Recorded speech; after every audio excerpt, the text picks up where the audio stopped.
Seat ఇస్తే వీళ్లకు కష్టం, ఇవ్వకుండా వాళ్లకు నష్టం. జిల్లాలో రగులుతున్న TDP Janasena cadre. Operation success, patient dead అన్నట్లుగా తయారైంది చంద్రబాబు పవన్ కళ్యాణ్ పరిస్థితి. ఏదో చేద్దామనుకుంటే ఇంకేదో అయింది. చంద్రబాబు పవన్ మొత్తానికి ఇద్దరు ఛానళ్లు చర్చించి అన్ని సమీకరణాలు లెక్కేసుకుని టికెట్లు అయితే వాటాలు వేసుకున్నారు.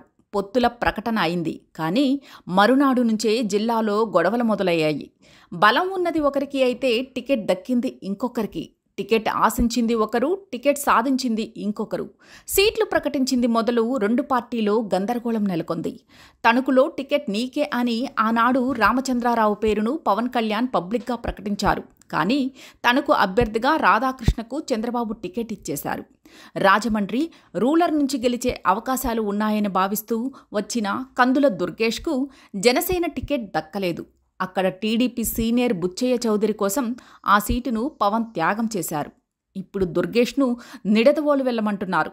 కాకినాడలో పంతం నానాజీకి జనసేన టికెట్ ప్రకటించగా టీడీపీ నాయకురాలు పిల్లి అనంతలక్ష్మి గోల చేస్తోంది. నెల్లిమర్లలో లోకం మాధవికి జనసేన టికెట్ ఇవ్వడానికి అక్కడి టీడీపీ ఇన్ఛార్జ్ వ్యతిరేకిస్తున్నారు. తాము జనసేన అభ్యర్థి మాధవికి సహకరించేది లేదని ఇప్పటికే అక్కడి తెలుగు తమ్ముళ్లు తీర్మానించేశారు. ఈ గొడవలు కాస్త జనసేన సీనియర్ నేత నాదెండ్ల మనోహర్ మీద దాడి జరిగే వరకు వెళ్లాయి. ఇంకా జనసేనకు కేటాయించిన మిగతా సీట్లను కూడా ప్రకటిస్తే అప్పుడు ఆట మరింత రంజుగా ఉంటుంది. ఇరు పార్టీలకు ముందుంది ముసళ్ల పండగ.